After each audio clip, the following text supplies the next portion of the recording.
Hey guys, my name is Isabela Lima and today I'll be presenting over the rabies virus in animals versus humans. What is rabies, you might ask? Well, rabies is a preventable viral disease. It is transmitted from animals to humans via a rabid animal bite or scratch. This virus is an infection that worsens with time. There are also preventative medical measures, such as vaccines, that when taken in time are able to prevent the virus from spreading. An RNA virus, again, is the rabies virus. It's simple in structure, but very dangerous. Here's the rabies genome in this corner over here, and then this is the rabies virus itself.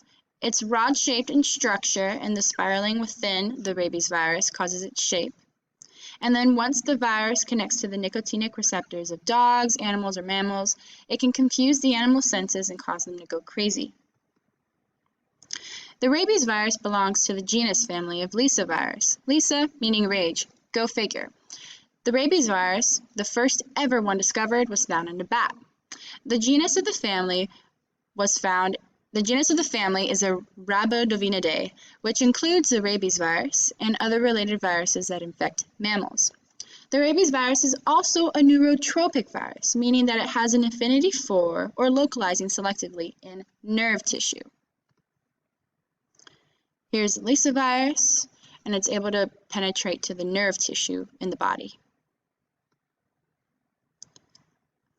Also, how does rabies travel throughout the body? Well, its major targets are the nervous system, the central nervous system, including the brain and the spinal cord, and then the peripheral nervous system, which are the ganglia nerve tracts around the body.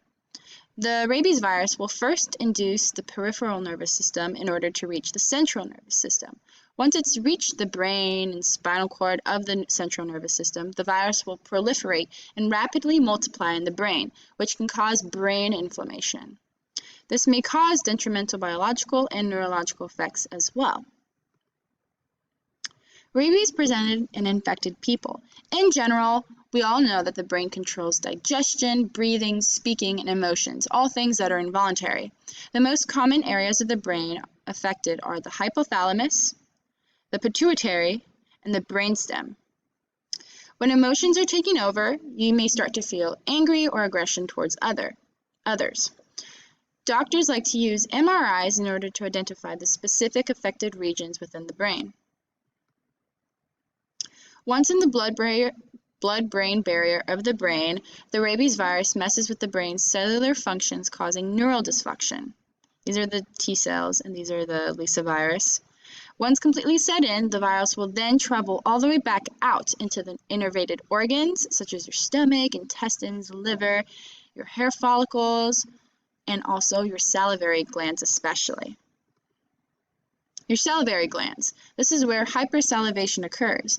The rabies virus does this in order to ensure that there is sufficient rabies-infected saliva located in the mouth in order to have optimal transmission via direct contact, like a bite or even a scratch wound. As you can see, here is the excessive saliva being produced in the dog's mouth.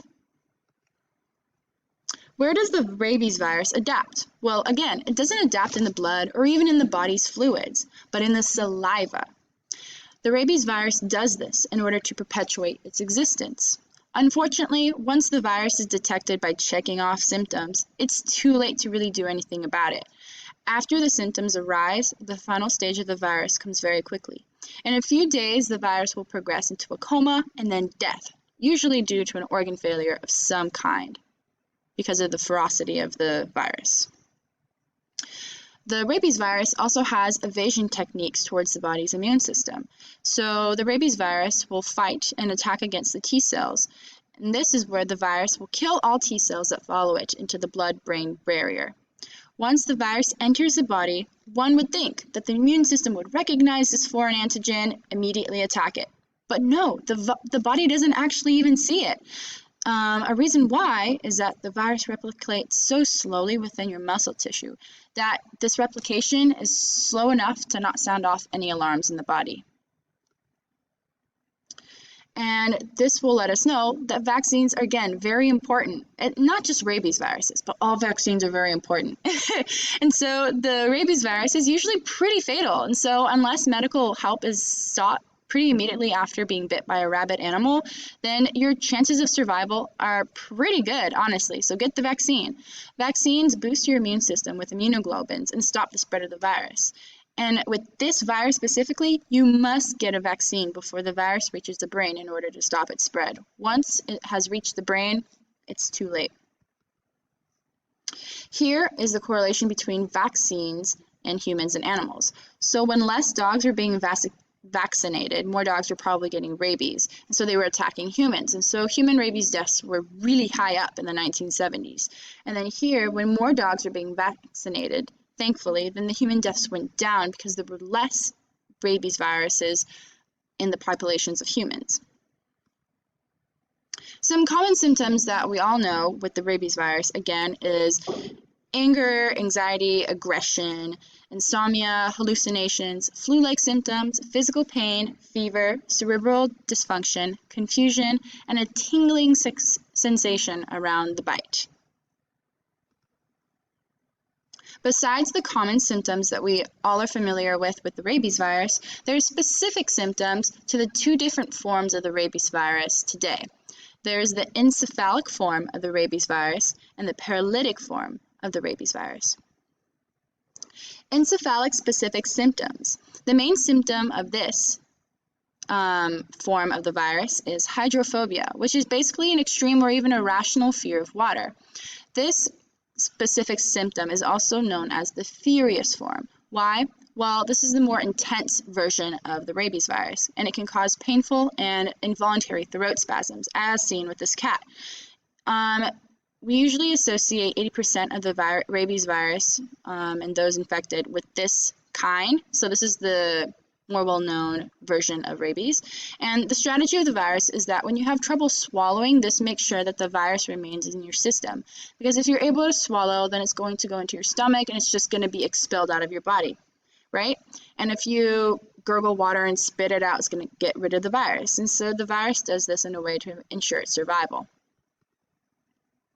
And then we have the paralytic form of the virus, which the main symptom is paralysis. It's also called the dumb rabies. It's not as ferocious as the encephalic, which causes the brain inflammation, but this one causes muscle weakness, loss of sensation, depression, coma, and respiratory arrest. This one is not as well known, and so the remaining 20% of people, or even dogs and mammals, who have this virus will have this specific kind. And unlike the encephalic, where you were afraid of water and swallowing and everything, this one you don't have a fear of water, which is really interesting. And then both the paralytic and encephalic evolve through the same 5 general stages of disease: the incubation period, the prodromal, the acute neurological, coma, and death. The incubation period. Within the incubation period, the rabies virus may lie dormant for weeks or even up to 1 month to 3 months after being bit. In this stage, it's largely an asymptomatic disease. So besides feeling the physical pain from the wound, you're not really going to feel much after being bit. And you're not going to have many symptoms initially because the virus is pretty localized within the injury, but later on in the prodromal period, your symptoms are going to arise because the virus has then spread throughout the body. The prodromal period. Here is when your symptoms begin to arise. So non-specific flu-like symptoms will last around 2 to 10 days, where you're going to get fevers, nausea, vomiting, sore throat, irritability, and anorexia. And then specifically in the paralytic form of the rabies disease, in this prodromal period, you're going to have coriform movements, which is basically like convulsions and jerky movements and not being able to control yourself and your body. It's involuntary. And then we have the acute neurological period. Here's when both forms of the rabies virus differ. And the encephalic symptoms, you're going to have aerophobia, which is basically a fear of air. So the virus is, again, this is one of their evasion techniques, is not going to let you take a big gust of air into your lungs, because by doing that, you potentially might get rid of the virus. And then with the hydrophobia, again, fear of water. You're going to get rid of the virus if you're drinking lots of water. And so this is where the hypersalivation comes in, and the virus produces a lot of saliva to come up in the mouth, So then if anything happens where that aggression causes you to bite someone, it's easier to transmit the disease. You're going to have hyperactivity or even restlessness, fluctuating consciousness, and seizures with that coriform movement. And then within the paralytic symptoms, you're going to have a lack of sensation, except with the site of injury, of course, where you got physically bit. You're going to be unable to control your bladder. There are going to be fevers and limb weakness. This stage specifically might last up to 2 to 7 days within the body.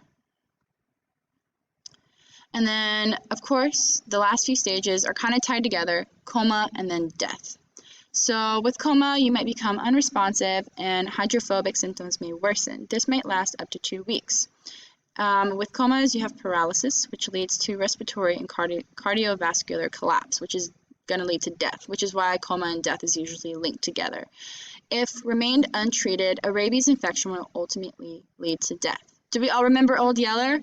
Yeah, in Walt Disney's Old Yeller, the dog got attacked by an animal, and so overnight he developed rabies symptoms, and his owner had to put him down because the last few stages are pretty gruesome.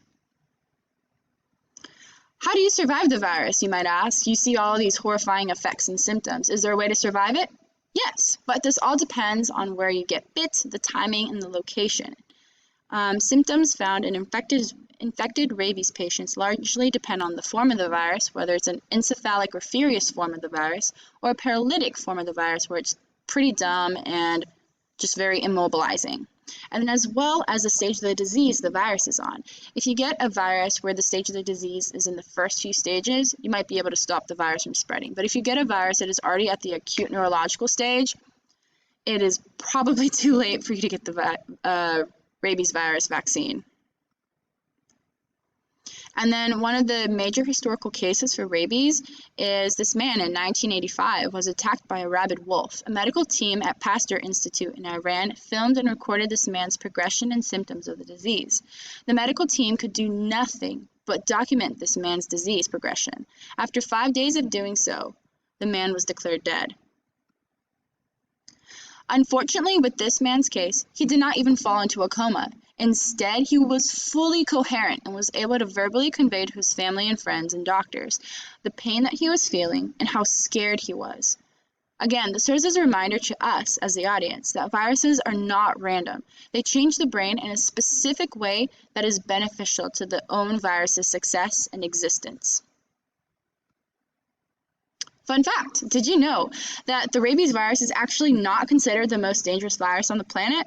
Well, the reason why is that it's not easily transmitted to people and animals. However, if rabies was like COVID-19 now and was able to be easily transmitted through the air via water droplets from a sneeze or even a cough from one of your friends who had rabies but COVID, then rabies would be one of the most deadliest diseases known to mankind, like a zombie disease of sorts. Because with every sneeze, if you had rabies, then you'd be passing that on to somebody else. And once it reaches your brain and you see those symptoms, it's too late. Thank you for watching, guys.